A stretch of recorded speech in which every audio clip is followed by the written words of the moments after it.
المحمود أبي القاسم محمد اللهم صل على محمد وآل محمد وأهل بيته الطيبين الطاهرين المعصومين الذي أذهب الله عنهم الرجس وطهرهم تطهيرا. اللهم صل على محمد وآل محمد. أما بعد فقد قال الله تبارك وتعالى في كتابه المحكم بسم الله الرحمن الرحيم يا أيها الذين آمنوا اتقوا الله وكونوا مع الصادقين وأوزع بلند صلوات. اللهم صل على محمد وآل محمد. حضران مظلوم کربلا ایام عطا ہے. عرض و سما کا ذریعہ گریہ گناہ ہے. آپ سب کی خدمت میں بالخصوص مراجع اعظام اور بالاخص اپنے وقت کے امام صاحب العصر والزمان عجل اللہ تعالی فرجہ الشریف کی خدمت میں تسلیت عرض کرتا ہوں. دعا گو ہے کہ حاضرین محفل میں جتنے لوگوں کی حاجات ہیں بار الہ تمام کی حاجات کو راوردہ فرما. بار الہ جتنے مریض ہیں تمام کے واسطہ سید سجاد کا تمام کو شفاء کاملہ و عاجلہ عطا فرما. بار الہ جن کی مشکلات ہے تجھے واسطہ محمد و آل محمد کا تمام لوگوں کی مشکلات حل فرما. بار الہ مولا کی ظہور میں تعجیل فرما. اپنی دعاؤں کی قبولیت کے لیے حاضری کی قبولیت کے لیے مولا کی جلد ظہور کے لیے بآواز بلند صلوات. اللهم صل على محمد وآل محمد. عزیزان گرامی، آپ کے سامنے قرآن مجید کی سورہ توبہ کی 119ویں آیت کی تلاوت کا شرف حاصل کیا ہے، بسم اللہ. جس میں اللہ تعالیٰ دو حکم دے رہا ہے. صاحب علم حضرات تشریف فرما ہے، زیادہ وضاحت کی ضرورت نہیں. اللہ فرماتا ہے اتقوا اللہ. دوسرا حکم ہے وکونوا مع الصادقین. توجہ ہے عزیزان. بسم اللہ. دوسرا حکم وکونوا مع الصادقین ہے. اس کے ترجمے کی طرف اگر جائیں تو زیادہ تر تراجم میں مترجمین نے یہی ترجمہ کیا ہے اتقوا اللہ کا، کہ اللہ سے ڈرو. لیکن آیت اللہ علی نقی نقوی صاحب اس کا ترجمہ کچھ الگ انداز میں کرتے ہیں. توجہ ہے. وہ فرماتے ہیں کہ اس کا ترجمہ یوں ہے کہ اللہ کی ناراضگی سے بچو. یعنی انہوں نے وقایا کا معنی لیا ہے. وقایا کا معنی طالب علم حضرات تشریف فرما ہے، آپ جانتے ہوں گے وقایا کا معنی یعنی بچنے کے معنی دیتا ہے. تو آیت اللہ نقن صاحب بھی یہاں پر وقایا کے معنی دے رہے ہیں، یعنی اللہ کی ناراضگی سے بچو. بس فکر آخرت یعنی آخرت کے برے نتائج سے بچنے کا نام تقویٰ ہے. اب دوسرے حکم کی طرف آتے ہیں جس میں اللہ حکم دے رہا ہے معیت صادقین کا، یعنی کونوا مع الصادقین، ہو جاؤ صادقین کے ساتھ. توجہ ہے. ہو جاؤ صادقین کے ساتھ. یہاں پہ آیت کے اسلوب کو اگر دیکھا جائے تو سب سے پہلے اللہ نے فرمایا ہے کہ یا ایھا الذین آمنو، یعنی خطاب مؤمنین سے ہے، مسلمانوں سے نہیں. بس اسلام کے اصول کا اقرار کر لینا مسلمان تو بنا دیتا ہے لیکن مومن نہیں بناتا. بس جب تک علی کی محبت دل میں اتر نہ جائے انسان مسلمان تو ہو سکتا ہے، مومن نہیں ہو سکتا. ماشاءاللہ. بس یہاں پہ صادقین کی معیت کا حکم ہے۔ اور ایک بات اور معلوم ہوتی ہے کہ اللہ کی ناراضگی سے بچو، اتقوا اللہ، یعنی اللہ کی ناراضگی سے بچو۔ یہاں پہ ایک بات کہنا چاہوں گا کہ جب تک اللہ ناراض ہے، جب تک اللہ ناراض ہے، انسان کو صادقین کی معیت عطا نہیں ہوتی۔ اب صادقین کون ہے؟ دوسرا مرحلہ، ہمیں اتقوا اللہ کا معنی پتہ چل گیا کہ اللہ کی ناراضگی سے بچو، لیکن صادقین کون ہیں؟ آئیے اہل سنت کی کتب سے اس بات کو ثابت کرتے ہیں۔ کنز العمال اٹھا کر دیکھ لیجئے، شرح نہج البلاغہ ابن الحدید معتزلی کی اٹھا کر دیکھ لیجئے، فضائل امیر المؤمنین ابن حنبل کی اٹھا کر دیکھ لیجئے، ہر جگہ یہی حدیث ملے گی، یا علی انت الصدیق الاکبر، جو ہے بسم اللہ، یا علی تو صدیق اکبر ہے۔ بس معلوم ہوا علی کو صادق کہا ہے۔ دوسری حدیث اہل سنت ہی کی روایت ہے، سنن نسائی جن کو اپنا امام مانتے ہیں، سنن نسائی میں یہ موجود ہے۔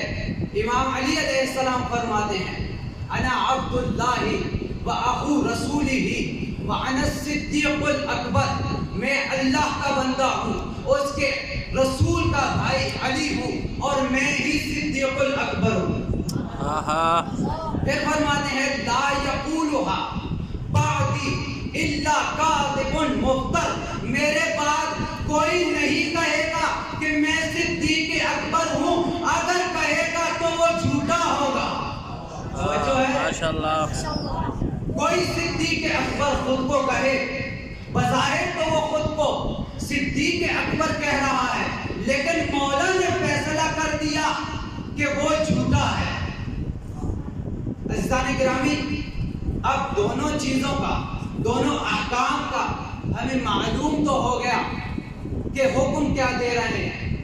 ناراضگی سے بچو، اللہ کی ناراضگی سے بچنے کا حکم، دوسری طرف اللہ کی ان صادقین کی معیت کا حکم۔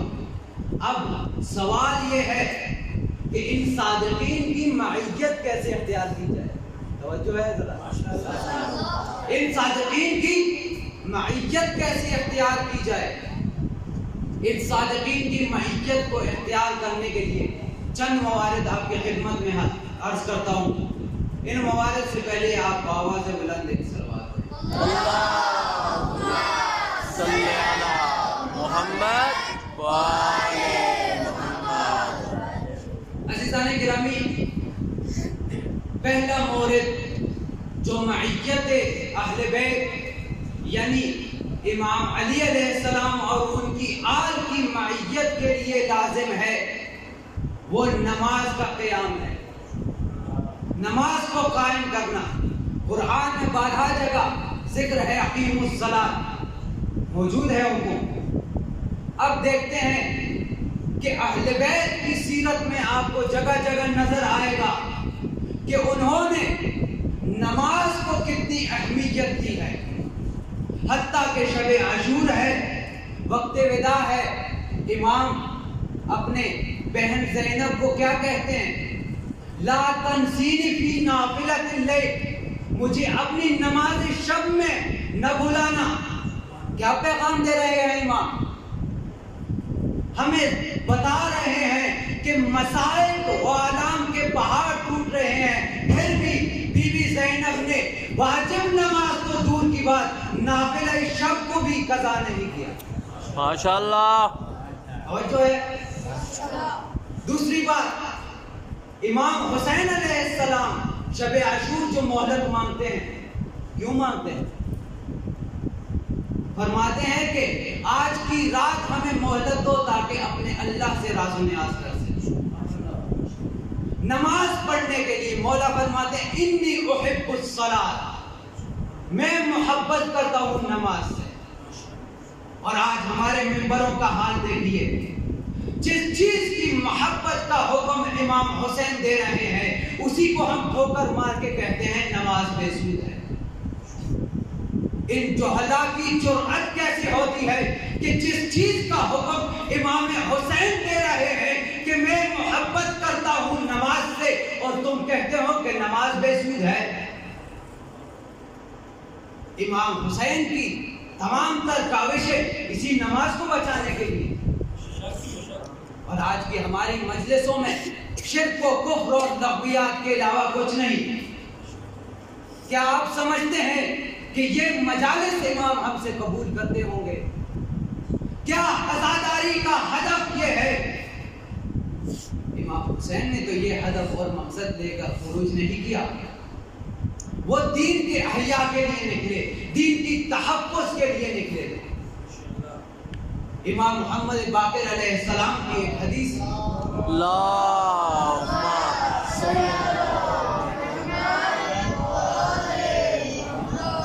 اپنے صحابی فضیل سے کہتے ہیں، یا فضیل اتجلسون و تحدثون، کیا تم مجالس برپا کرتے ہو؟ کیا اس میں ہمارا تذکرہ کرتے ہو؟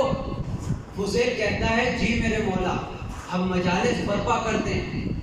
اب سنیے، آپ کی فضیلت کا جملہ ہے، آپ کی عظمت کا جملہ ہے، آپ جو مجالس میں آئے ہیں، آپ سے امام اور اہل بیت محبت کرتے ہیں۔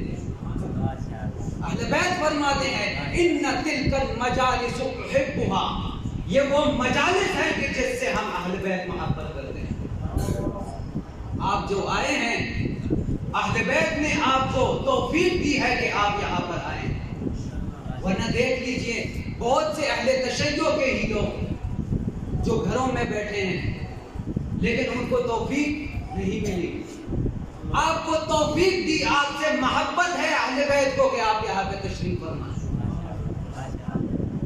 اب مجالس کبھی تعریف کر دی، مجالس کو بیان کیا کہ کون سی مجالس ہے کہ جن سے ہم محبت کرتے ہیں۔ ہر مجلس کا نہیں کہا، عزاداری کے نام پہ بہت سی مجالس برپا ہوتی ہیں، لیکن ان سے مسلمات اسلامی کو ان کی دھجیاں اڑائی جا رہی ہیں۔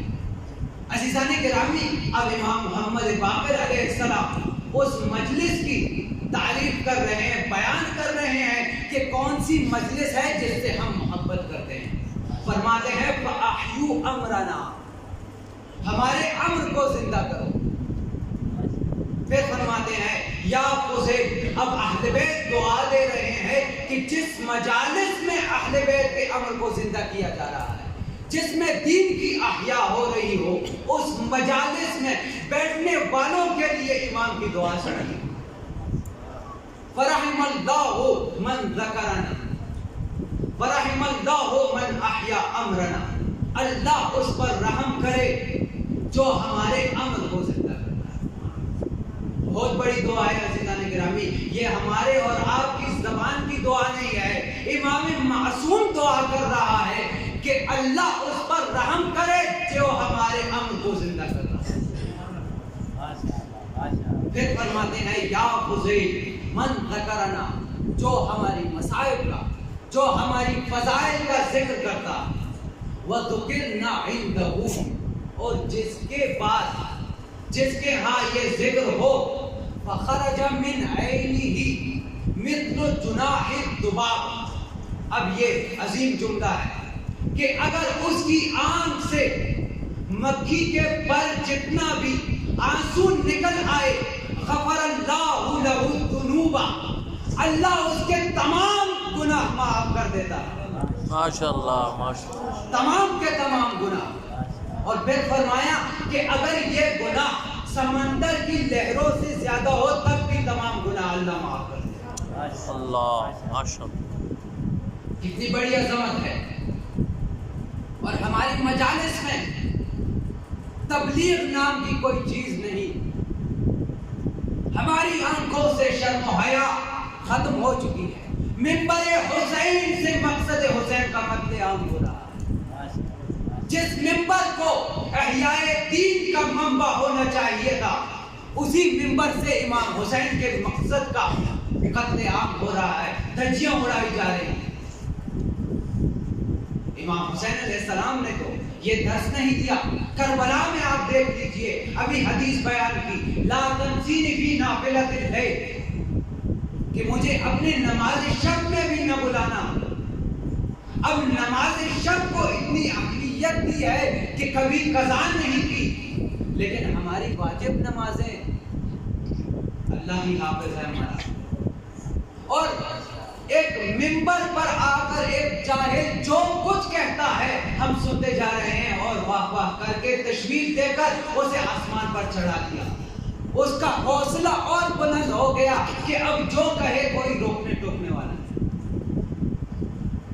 ایسے جرأت مند افراد کی ضرورت ہے کہ اگر مجالس کی تقدس کا خیال رکھتے ہیں تو باہر پکڑ دیں اسے کہ یہ روایت کہاں سے بیان کیا، یہ بات کہاں سے کہی آپ نے، کیوں کہی، اس کی دلیل ہمیں چاہیے. اگر ہماری مجالس میں یہ نظام قائم ہو جاتا تو واللہ ایسے جاہل کبھی ممبر پہ نہ آ سکتے. ہم نے موقع دیا ہے ان کو. اور نماز کو تو ہم نے اتنا خفیف کر دیا کہ اس کی اہمیت ہی باقی نہیں رہی. ایک روایت سناتا ہوں. امام جعفر صادق علیہ السلام فرماتے ہیں لا ینال شفاعتنا من استحق بالصلاۃ. ہماری شفاعت اسے حاصل نہیں ہوگی جو نماز کو خفیف جانے گا. الفاظ پر توجہ کیجئے، من استحق بالصلاۃ نہیں کہا من ترک الصلاۃ. جو ترک کرتے اس کی تو بات ہی نہیں، اس کا تو ائمہ اطہار کے ساتھ ربط ہی نہیں. من استحق بالصلاۃ. گرچہ ہم شفاعت کے دعوے دار ہوں کہ ہم جیسے ہی جائیں گے اور اہل بیت ہماری شفاعت کریں گے، لیکن عزیزان گرامی یہاں پہ اہل بیت خود انکار کر رہے ہیں کہ لا ینال شفاعتنا، وہ ہماری شفاعت حاصل نہیں کر سکیں گے جو نماز کو خفیف جانیں گے. نماز کو خفیف جاننا یعنی کیا؟ پڑھنا دور کی بات ہے. نماز کا وقت ہے ہم کھیل تماشے میں لگے. نماز کا وقت ہے کوئی ذاتی کام یاد آ گیا ہم نے اس کو فوقیت دی. بس معیت صادقین، معیت اہل بیت اگر حاصل کرنی ہے تو نماز کو فوقیت دینی ہے اپنے تمام امور پر.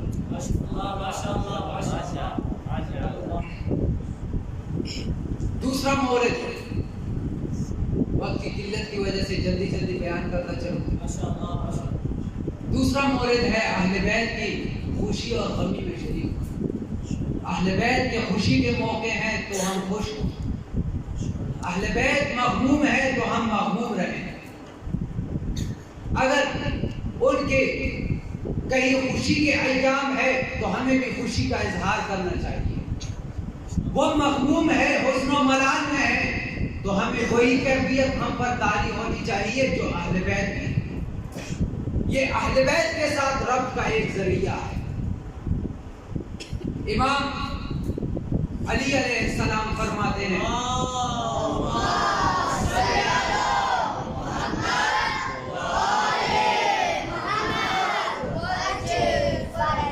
ان اللہ تبارک و تعالی اطلع الی الارض. جب اللہ متوجہ ہوا زمین کی طرف، فاختارنا، اس نے ہمیں چن لیا. واختار لنا شیعۃ، اور ہمارے لیے شیعوں کو منتخب کیا. یہ آپ کی عظمت بیان ہو رہی ہے. عزیزان گرامی جب اہل بیت کو چنا تو اکیلے نہیں چنا بلکہ اہل بیت کے ساتھ ان کے شیعوں کو بھی چن لیا. اب اہل بیت وہی صفتیں بیان کر رہے ہیں، وہ صفات بیان کر رہے ہیں کہ جو شیعوں میں موجود ہونی چاہیے. کون سی صفات ہیں؟ ینصروننا، جو ہماری مدد کرتے ہیں. کیسی مدد کے طلبگار ہیں ہم؟ یا علی مدد کہتے ہیں، ہم محتاج ہیں امام علی کی مدد کے لیے.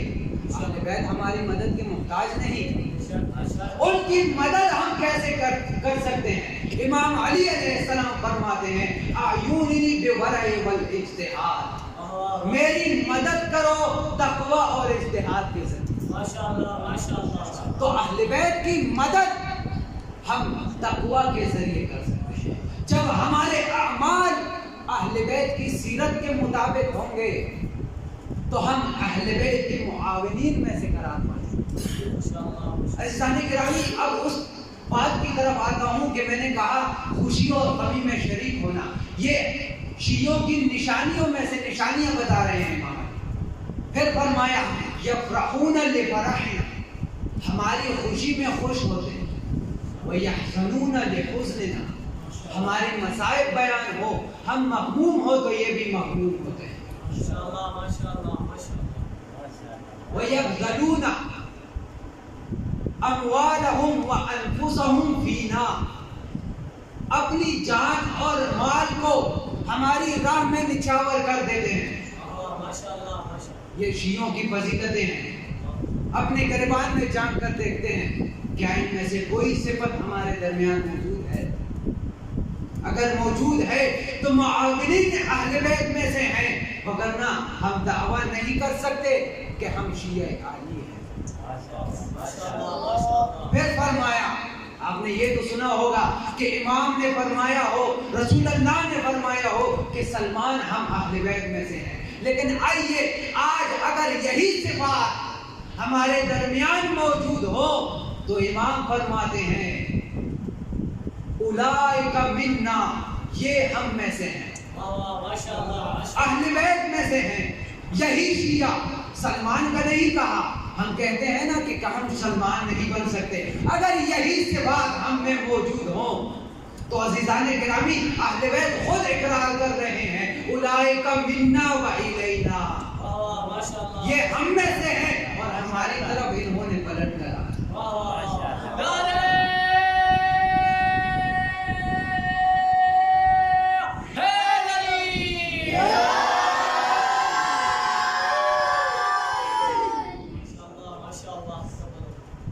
اہل بیت کی معیت کے لیے تیسرا مورد ہے امر بالمعروف اور نہی عن المنکر۔ یہ وہ مورد ہے کہ جس کی آج کے معاشرے میں اشد ضرورت ہے۔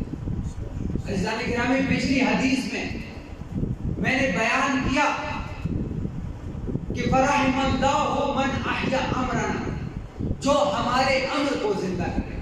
وہ امر کیا ہے؟ یہی امر بالمعروف اور نہی عن المنکر ہے۔ مسیر شیطان سے روک کر مسیر خدا کی طرف دعوت، یہی امر بالمعروف۔ آج اگر ہمیں کوئی برائی سے روکتا ہے تو ہم کیا کہتے ہیں؟ خود کون سا اچھا ہے، خود بھی تو یہی کام کر رہا ہے۔ تو ہمیں شکر گزار ہونے کے بجائے، ہم اس کی تعریف کرنے کے بجائے اسی کو کوستے ہیں کہ ہمیں اس کام سے منع نہ کرو۔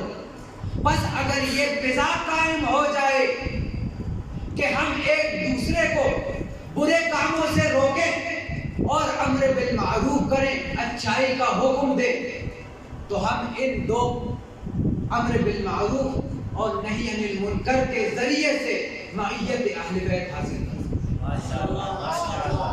امام محمد باقر علیہ السلام کا اللہ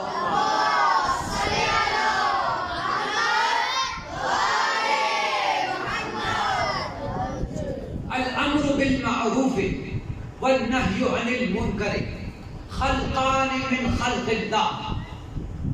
امر بالمعروف اور نہی عن المنکر اللہ کی مخلوق میں سے دو مخلوق ہیں۔ اب آگے دیکھیے، امام فرماتے ہیں فمن نصرہما، جو ان کی مدد کرے، جس نے امر بالمعروف اور نہی عن المنکر کے لیے راہ ہموار کی، جس نے ان امور میں معاونت کی، اعزہ اللہ، اللہ اسے عزت دے گا۔ ومن خذلہما، اور جس نے ان کو تنہا چھوڑ دیا، خذلہ اللہ، اللہ اسے ذلیل و رسوا کر دے گا۔ بس آج جو مسلمان کی رسوائی اور ذلت کا سبب ہے، ان میں سے ایک سبب یہ بھی ہے، بہت سی کوتاہیاں اور بھی ہو سکتی ہیں، لیکن امر بالمعروف اور نہی عن المنکر سے دوری کی سبب ہم ذلت و رسوائی کا شکار ہیں۔ ایک صلوات پڑھیے۔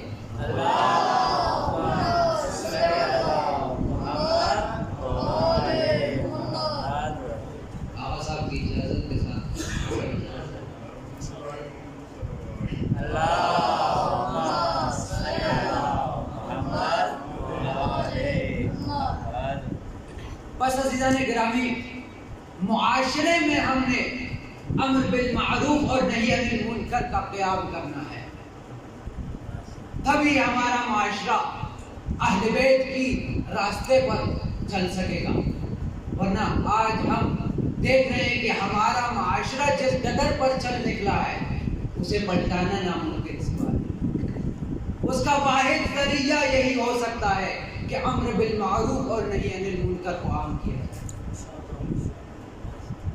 آغا صاحب تشریف لائے ہیں، میں آخری مورد کو بھی جلدی سے ذکر کر کے آپ کے زحمات کو تمام کرتا ہوں۔ چوتھا مورد ہے اہل بیت کی ذات پر محمد و آل محمد پر صلوات ہے۔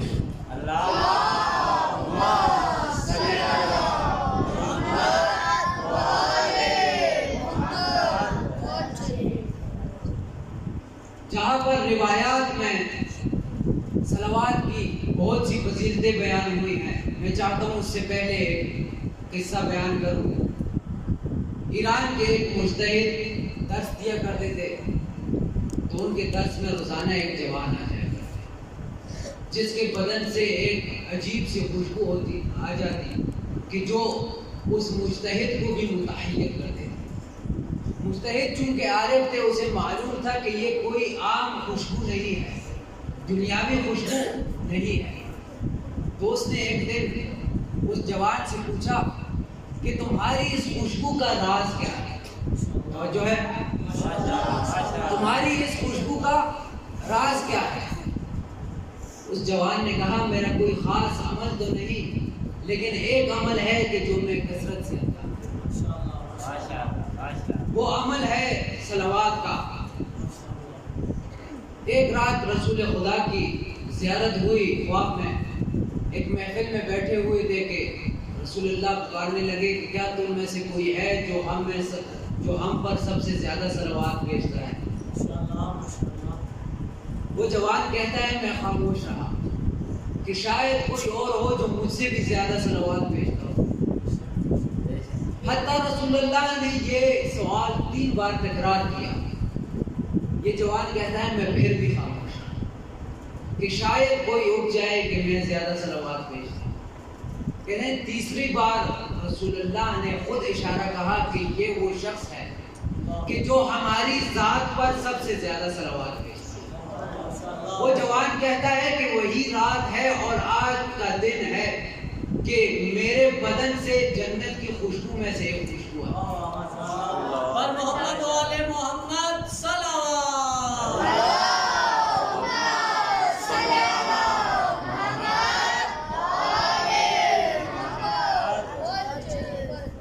اب آتے ہیں روایات کی طرف۔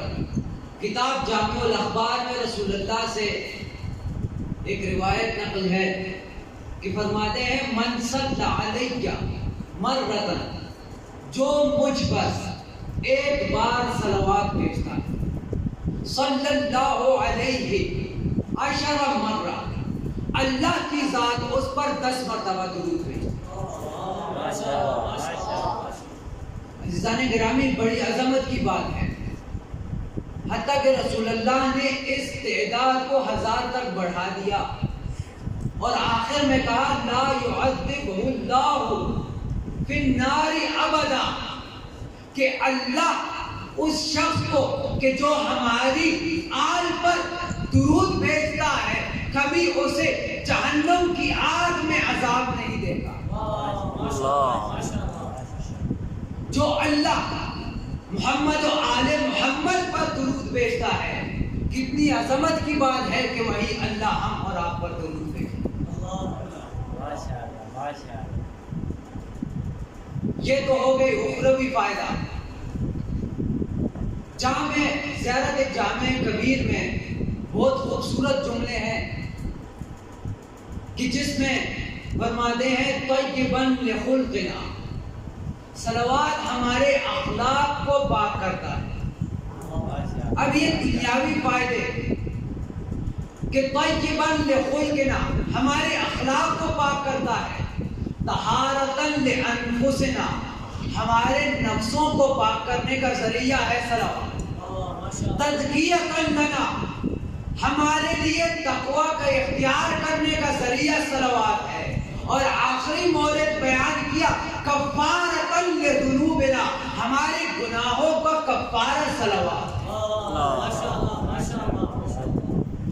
اتنے فوائد ہیں. تبھی تو روایت میں ملتا ہے کہ ابراہیم علیہ السلام کی خلت کے اسباب میں سے ایک سبب نبی اور آل نبی پر صلوات بھیجنا. امام حسن عسکری علیہ السلام سے روایت ہے انما اتخذ اللہ ابراہیم خلیلا، اللہ نے ابراہیم کو اپنا خلیل چن لیا. کس وجہ سے؟ بکثرت صلواته علی محمد و اہل بیتہ، کثرت صلوات کی وجہ سے جو آل محمد اور محمد صلی اللہ علیہ وآلہ وسلم پر ہوتے چلے. بس عزیزان گرامی، آپ کی زحمات کو تمام کرتا چلتا، یہ وہ گھرانہ ہے کہ جس پر اگر ابراہیم علیہ السلام جیسا عظیم پیغمبر صلوات بھیجے تو خلیل اللہ بن جاتا ہے. اگر کوئی عاصی ان کے در پر جھک جائے تو وہ عاصی نہیں رہتا، حر بن جاتا ہے. کمبر و ابو ذر جیسے اصحاب اگر ان کے در کی نوکری اختیار کر لیں تو وہ من اہل بیت قرار دیے جاتے ہیں. لیکن میں حیران ہوں مسلمانوں پر کہ اتنی عظمتوں کو جاننے کے بعد بھی کیسے زہرا کے لال کے مقابل آ گئے. بس مسائل کے لیے مقدمہ کتاب شجرۃ طوبہ میں روایت ہے کہ امیر تیمور نے جب شام پر حملہ کیا اور فتح نصیب ہوئی تو امیر تیمور کی عجیب سی حالت تھی، بہت غصے میں. اہل شام نے سوچا کہ اس غصے کو ختم کرنے کا ایک ہی طریقہ ہے کہ شام میں جو سب سے باعزت گھرانے کی لڑکی ہے اس کا رشتہ امیر تیمور سے کرایا جائے تاکہ اس کا غصہ اور غیظ و غضب ہمارے لیے کم ہو جائے. عزیزان گرامی، بہت مشورے کے بعد یہ فیصلہ کیا گیا کہ جو بادشاہ کی لڑکی ہے اس کا رشتہ امیر تیمور کے ساتھ کیا ہے. بہت اصرار کے بعد امیر تیمور نے بھی اس کو قبول کر لیا. قبول کرنے کے بعد امیر تیمور نے اس دلہن کو ایک حمام میں بھیجا اور اپنے غلام کو ایک لاغت سی اونٹنی دے کر کہا کہ حمام کے باہر کھڑے ہو جاؤ، جب حمام سے نکلے تو اس لاغت سی اونٹنی پر اسے بٹھا دینا. آپ تصور کیجئے گا شام کے بازار کا، اس لاغت اونٹنی پر اسے بٹھا دینا اور پھر شام کے بازار میں اسے پھرانا. عزیزان گرامی، اس غلام نے اسی طرح کیا. شام کے لوگ چیخنے لگے کہ یہ بادشاہ کی بیٹی ہے، بڑی باعزت اور عفیف عورت ہے، تم ایسا کیوں کر رہے ہو؟ غلام نے کہا یہ میرے بادشاہ کا حکم ہے. اہل شام جب بادشاہ کے پاس آئے تو کہا کہ آیا یہ آپ کا حکم ہے؟ امیر تیمور نے کہا ہاں میرا حکم ہے. اہل شام کہتے ہیں کہ ایسا تو زمانہ جاہلیت میں بھی نہیں ہوتا تھا جس طرح کا کام آپ نے کیا. امیر تیمور کہتا ہے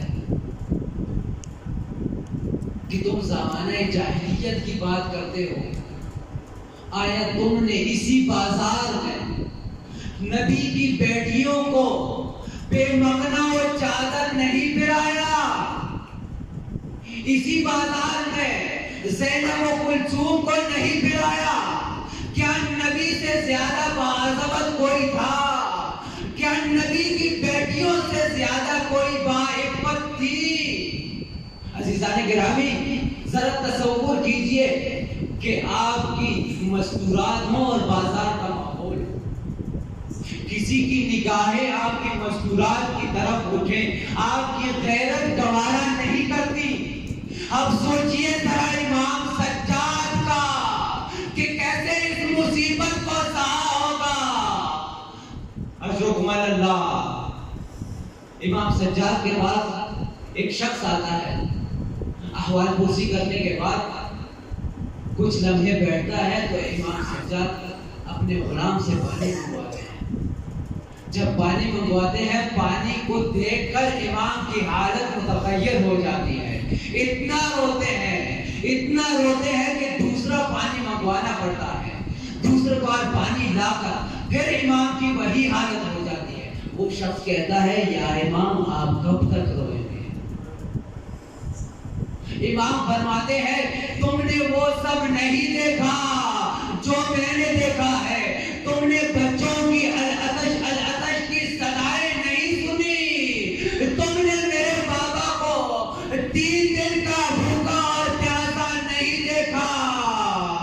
حضرت اللہ امام سجاد علیہ السلام سے کہتا ہے وہ شخص امام آپ کیوں روتے ہیں؟ شہادت تو آپ کا ورثہ ہے۔ امام کہتے ہیں تم نے انصاف نہیں کیا، شہادت ہمارا ورثہ ہے، لیکن کیا ماں اور بہنوں کا بازاروں میں بے مغنا اور چادر پھرانا؟ الا لعنۃ اللہ علی القوم الظالمین وسيعلم الذین ظلموا أي منقلب ينقلبون۔